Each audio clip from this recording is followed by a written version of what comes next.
Hello दोस्त, आप देख रहे हैं क्लियर बीपीसी चैनल और हम आपके साथ आज बात करेंगे राष्ट्रीय अंतर्राष्ट्रीय करंट अफेयर दिसंबर 2022 पार्ट 1 पे।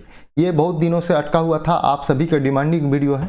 इसी के अनुसार आप लोग इसको ध्यान से देखिए, क्योंकि जो अभी हाल में 68वीं बीपीएससी का परीक्षा होने वाला है 12 फरवरी को, उसके लिए ये बहुत ही इंपॉर्टेंट है, क्योंकि दिसंबर तक का करंट अफेयर पूछने वाला है। तो आप लोग इस वीडियो के साथ बने रहिए। और इस वीडियो का अगर आप हमारे पीडीएफ पाना चाहते हैं तो अभी हम बता रहे हैं वो जो उसके लिए वो कीजिए, आपको पीडीएफ दिया जाएगा। तो आप सबसे पहले इस वीडियो को नए आए हैं तो वीडियो को शेयर करते हुए चैनल को सब्सक्राइब कर लीजिए, ताकि आपको डेली करंट अफेयर के साथ साथ जो भी बीपीएससी के संबंधित कंटेंट है आपको मिलता रहे। टेलीग्राम चैनल को ज्वाइन कर लीजिए, ताकि आपको डेली करंट अफेयर के साथ साथ न्यूज़पेपर हिंदी और इंग्लिश में मिलेगा। और फेसबुक इंस्टाग्राम पेज को लाइक और फॉलो कर सकते हैं। अगर आप हमारे इस करंट अफेयर प्रोग्राम से जुड़ते हैं तो हम दावा करते हैं कि आपको करंट अफेयर के 90 से 95% का क्वेश्चन हमारे ही करंट अफेयर सीरीज से आएगा। इसका दावा बीपीएससी असिस्टेंट ऑडिट ऑफिसर और दूसरा 67th बीपीएससी में 2 बार सर्च करके दिखाए हैं। दोनों का वीडियो लाइव प्रूफ वाला डाला गया है, आप जाकर के देख सकते हैं। अगर आप इसका पीडीएफ पाना चाहते हैं करंट अफेयर का तो 8757463383 नंबर पर संपर्क कर सकते हैं, जिससे आपको पीडीएफ आपको प्राप्त होगा। व्हाट्सएप या टेलीग्राम पे मैसेज कीजिए, जिसका पीडीएफ आपको दिया जाएगा। तो चलते हैं करंट अफेयर की तरफ। पहला है कि गुजरात एवं हिमाचल प्रदेश में नवंबर से दिसंबर 2022 के बीच विधानसभा चुनाव संपन्न हुआ। गुजरात में बीजेपी ने लगातार 7वीं बार जीत दर्ज किया और मुख्यमंत्री कौन बना? भूपेंद्र पटेल। तो याद रखेंगे गुजरात का वर्तमान मुख्यमंत्री भूपेंद्र पटेल है। वहीं हिमाचल प्रदेश की बात करें तो वहां पे कांग्रेस ने जीत दर्ज किया और वहां के मुख्यमंत्री बने सुखविंदर सिंह सुक्खू। और मुख्यमंत्री के साथ साथ उप मुख्यमंत्री पर भी बनाया गया, जिसका नाम है मुकेश अग्निहोत्री। तो याद रखेंगे मुख्यमंत्री को और उप मुख्यमंत्री को। अगला न्यूज है कि आम आदमी पार्टी गुजरात विधानसभा चुनाव में 5 सीट जीतकर राष्ट्रीय पार्टी बनने की जो भी शर्त होती है उसको पूरा कर लिया है। वर्तमान में 8 राष्ट्रीय पार्टी है। अगर आम आदमी पार्टी को राष्ट्रीय पार्टी का दर्जा दिया जाता है तो कुल राष्ट्रीय पार्टी की संख्या कितनी हो जाएगी? 9 हो जाएगी। तो जब इसको दे दिया जाएगा राष्ट्रीय पार्टी की दर्जा, तब हम उस पर स्पेशल बात करेंगे। अभी के लिए इतना ही था कि गुजरात में आम आदमी पार्टी जो चुनाव जीता है उसके साथ जो है पूरी संभावनाएं, पूरी शर्तें पूरा कर दी है राष्ट्रीय पार्टी बनने के लिए। तीसरा न्यूज है भारतीय तटरक्षक बल है, जिसका कोस्ट गार्ड, आप लोगों को पता होना चाहिए कि कोस्ट गार्ड जो है उसने तटीय निगरानी क्षमता में वृद्धि के लिए 100 मल्टीकॉप्टर ड्रोन के लिए अनुबंध किया है। 100 मल्टीकॉप्टर ड्रोन के द्वारा अब तट का निगरानी करेगा भारतीय तटरक्षक बल। तो याद रखेंगे इस चीज को। अगले न्यूज की तरफ चलते हैं। अगला न्यूज है 50 वर्ष पुराना वन्य जीव संरक्षण अधिनियम 1972 का है, उसको संसद ने संशोधन के लिए मंजूरी दे दिया। 2 अगस्त 2022 को लोकसभा ने इसको पारित कर दिया था संशोधन को, और 8 दिसंबर को राज्यसभा ने इसको पारित करके राष्ट्रपति के पास सहमति के लिए भेज दिया गया। इन संशोधन के लागू होने से अब इस कानून के तहत वन्य जीव को संरक्षण तो मिलेगा ही मिलेगा, साथ में विदेशी प्रजाति के पौधे और पशुओं को अवैध आयात निर्यात जो होती है उसको रोकथाम में मदद मिलेगी। साथ में वनों के संरक्षण एवं वन क्षेत्र में सदियों से रह रहे जनजातियों के अधिकारों की सुरक्षा भी प्राप्त होगा।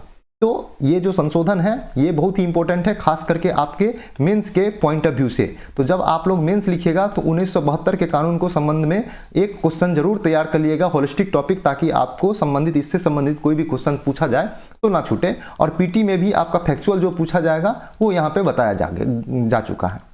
अगला न्यूज है कि भारत ने फ्रांस के साथ राफेल विमान खरीदने के लिए फ्रांस के एक कंपनी है डसॉल्ट एविएशन, उसके द्वारा सौदा किया था और कुल 36 राफेल विमान खरीदने का समझौता हुआ था।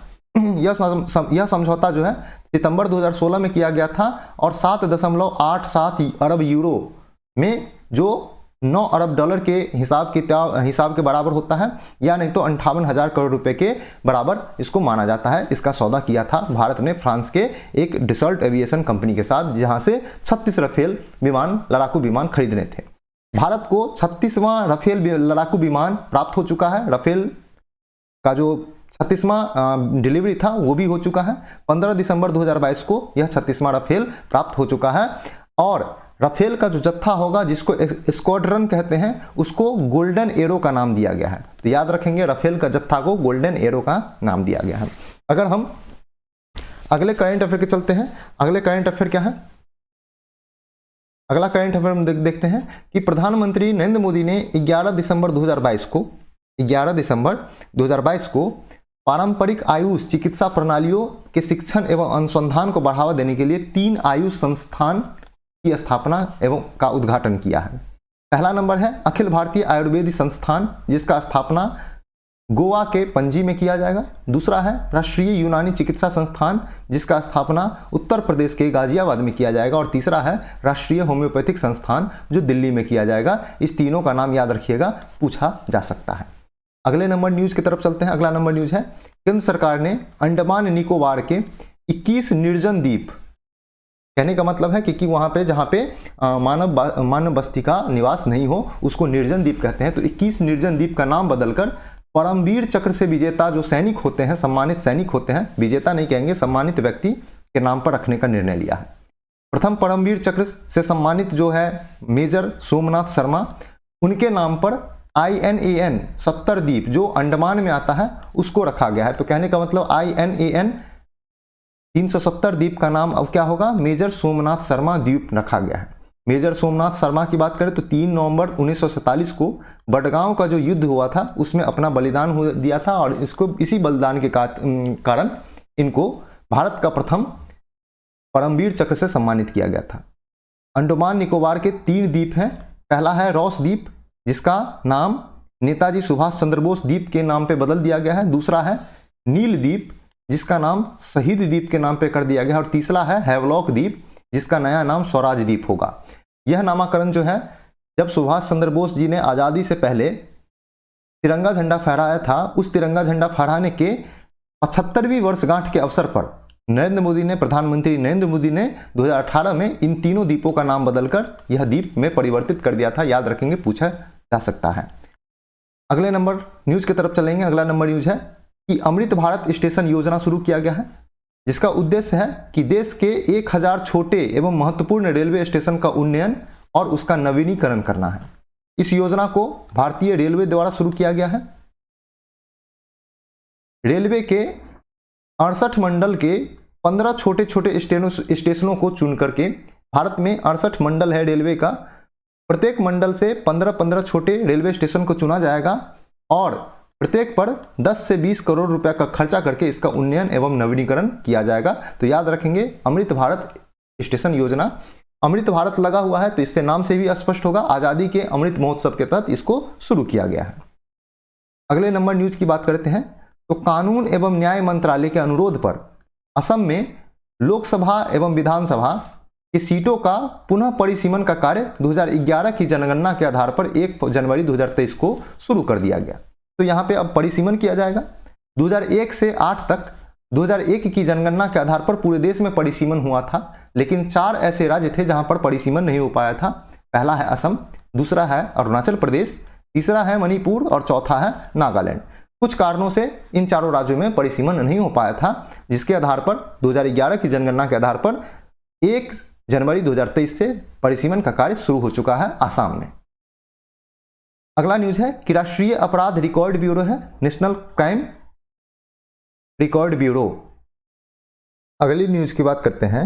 अगला न्यूज है राष्ट्रीय अपराध रिकॉर्ड ब्यूरो ने 2021 में हुए सड़क दुर्घटनाओं के संबंध में 2022 का रिपोर्ट दिसंबर 2022 में जारी कर दिया। कहने का मतलब है कि 2021 का आंकड़ा होगा जिसे 2022 में पब्लिश किया है 2022 के रिपोर्ट के नाम से। ठीक है, इस रिपोर्ट की माने तो 2021 में सड़क दुर्घटनाओं में की संख्या पूरे देश में 4,03,116 रहा, जो 2020 में 3,54,796 था, जो 10.5% ज़्यादा है 2020 की तुलना में 2021 में।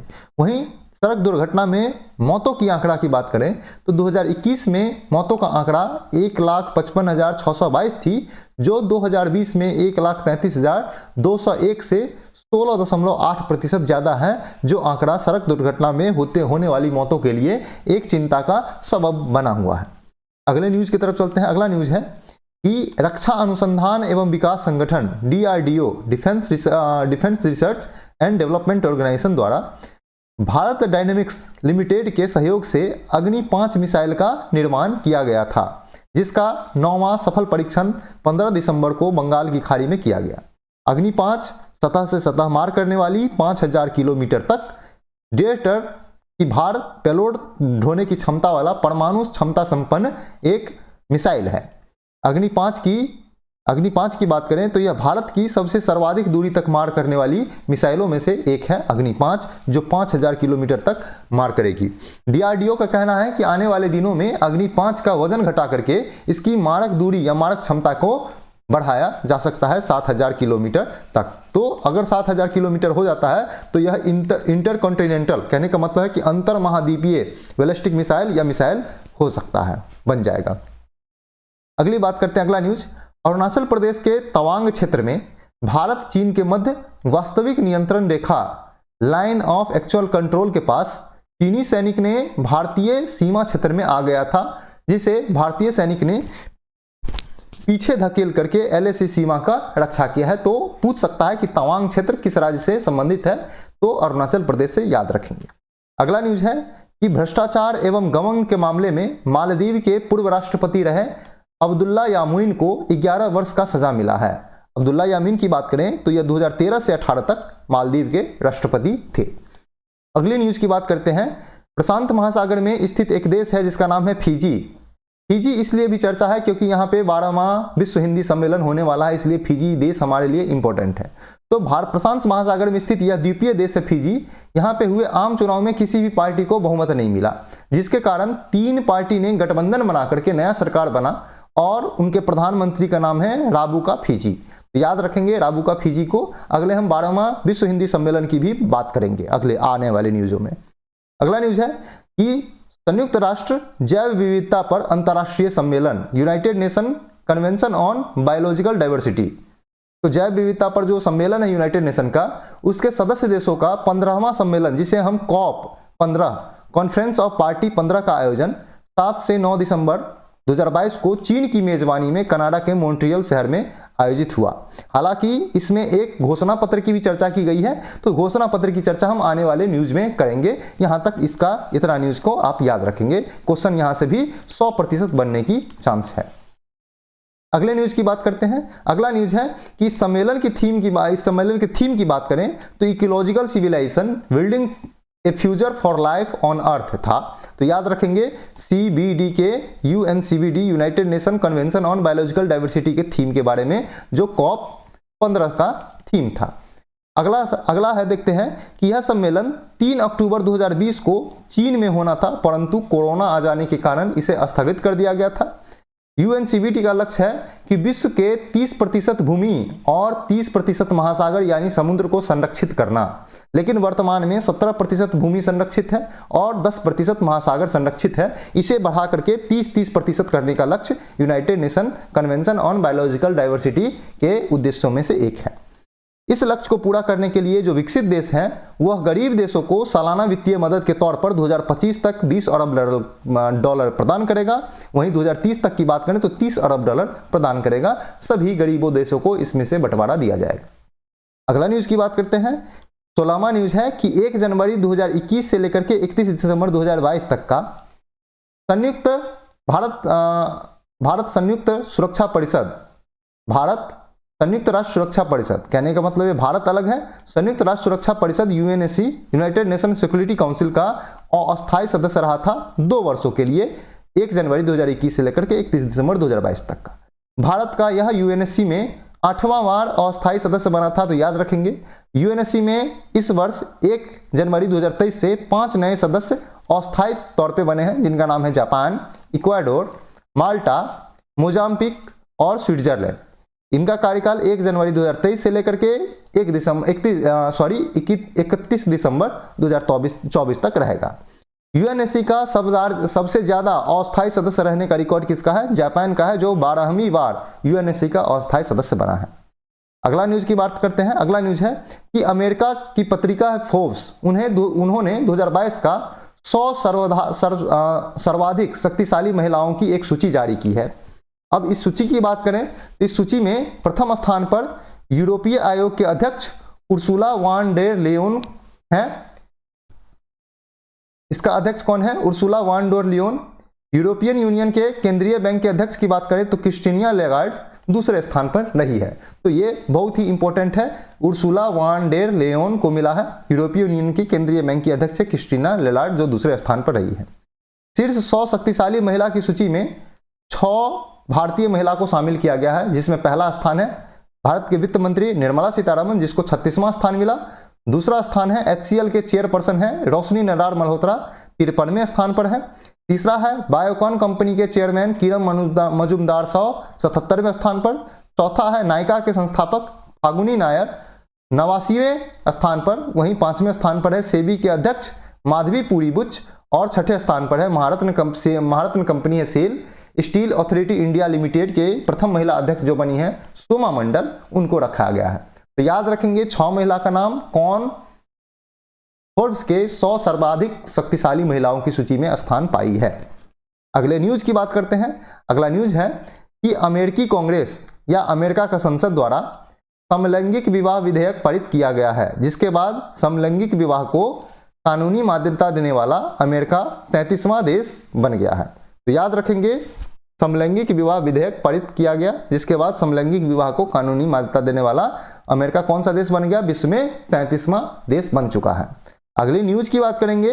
म्यांमार का लोकतांत्रिक नेता है आंग सान सू की, इनको 7 वर्ष की और सजा सुनाई गई है। अगर म्यांमार की बात करें तो फरवरी 2021 में सेना ने आंग सान सू की, उस टाइम में म्यांमार की काउंसलर थी, कहने का मतलब वहां का जो हेड था देश का, उन्होंने सेना ने क्या किया कि तख्ता पलट करके आंग सान सू की को जेल में डाल दिया, और सेना का रूल म्यांमार में चल रहा है फरवरी 2021 से। अगर आंग सान सू की सजा की बात करें तो इस 7 वर्ष की सजा जोड़ने के बाद कुल 33 वर्ष आंग सान सू की को जेल में बिताना पड़ेगा। अगले न्यूज की तरफ चलते हैं। अगला न्यूज है कि इजराइल में संसदीय चुनाव के बाद इजराइल के नए प्रधानमंत्री बेंजामिन नेतन्याहू बने। नेतन्याहू 6ठी बार इजराइल के प्रधानमंत्री बने हैं, और इजराइल के बहुत ही होनहार या बहुत ही कर्तव्यवान राष्ट्रपति में से एक है बेंजामिन नेतन्याहू। अगली बात करते हैं अगले न्यूज की। तो नेपाल में हुए चुनाव में कम्युनिस्ट पार्टी के नेता हैं पुष्प कमल दहल प्रचंड, वो नेपाल के नए प्रधानमंत्री बन गए हैं।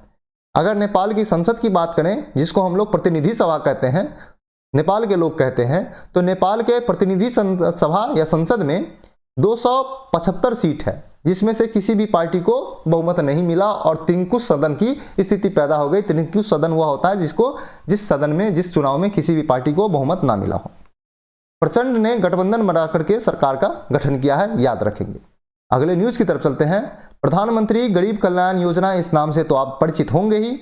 इसकी शुरुआत अप्रैल 2020 में कोरोना लॉकडाउन में किया गया था, जिसका समापन 2 दिसंबर 2022 को हो चुका था। लेकिन इस योजना को दिसंबर 2023 तक के लिए फिर से बढ़ा दिया गया।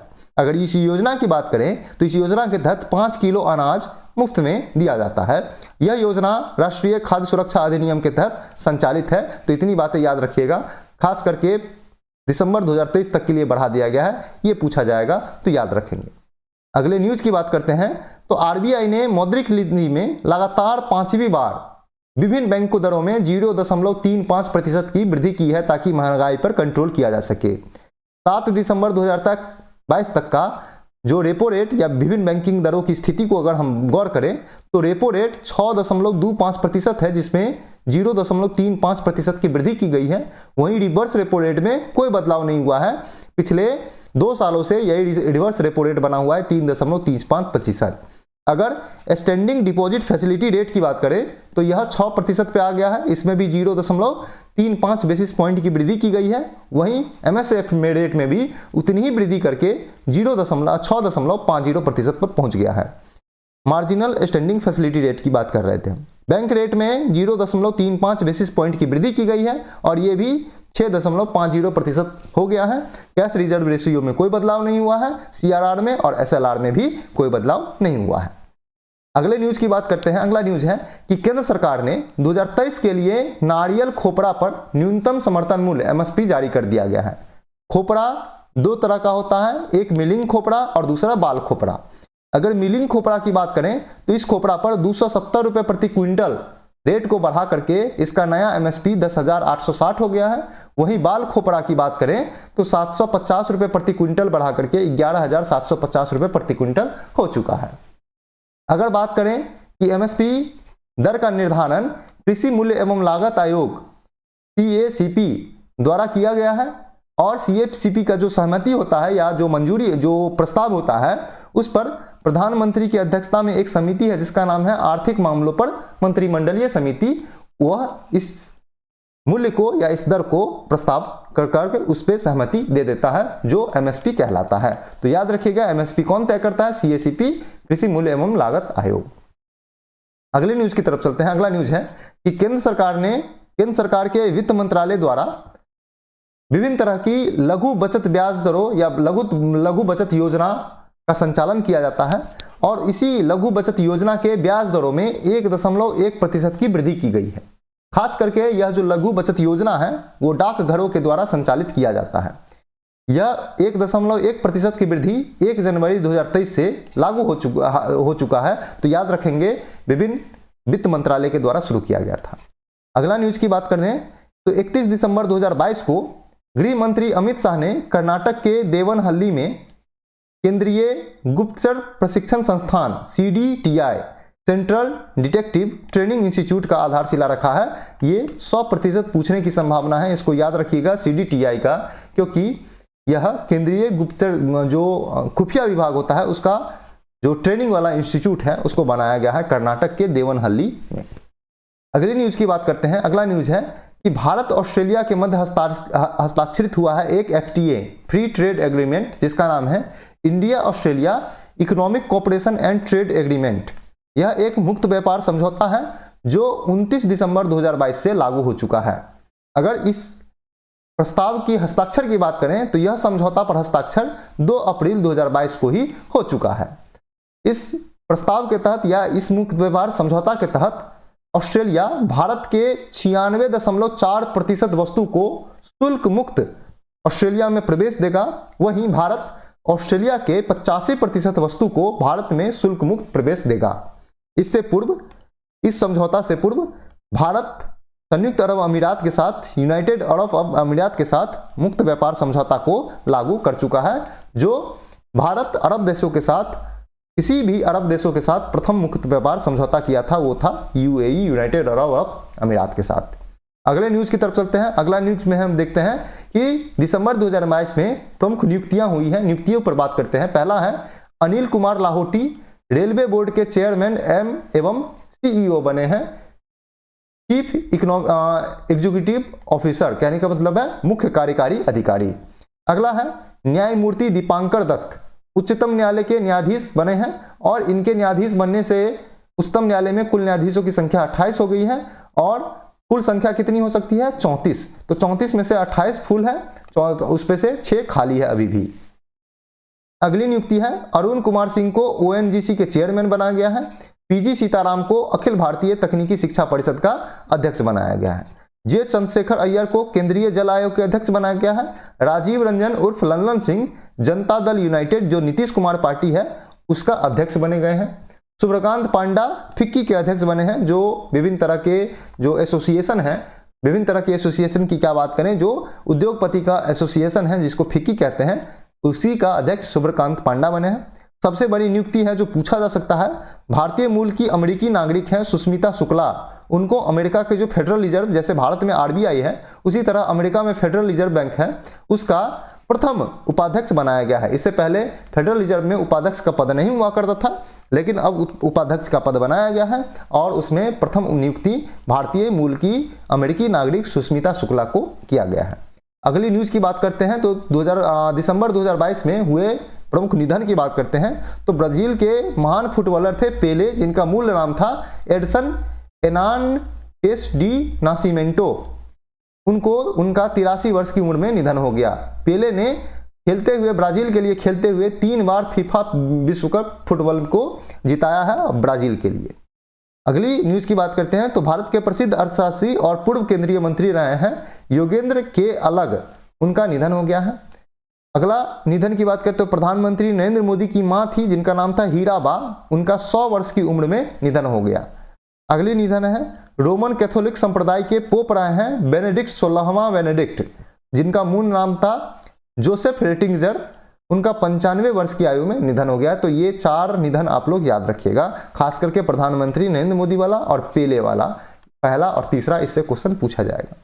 और आज का लास्ट न्यूज देखते हैं कि प्रमुख पुस्तक और उसके लेखक ए life in the shadows A memoir कौन लिखे हैं? एस दौलत साहब, तो याद रखेंगे। दूसरा है be the magic of the last story, इसके लेखक हैं सुधा मूर्ति। तीसरा है हैप्पी पैलेस नहीं प्लेस, हैप्पी प्लेस, इसके लेखक है इमली हेनरी। और चौथा है टेन ऑफ थोर्न्स, जिसके लेखक है कसांद्रा क्लेयर।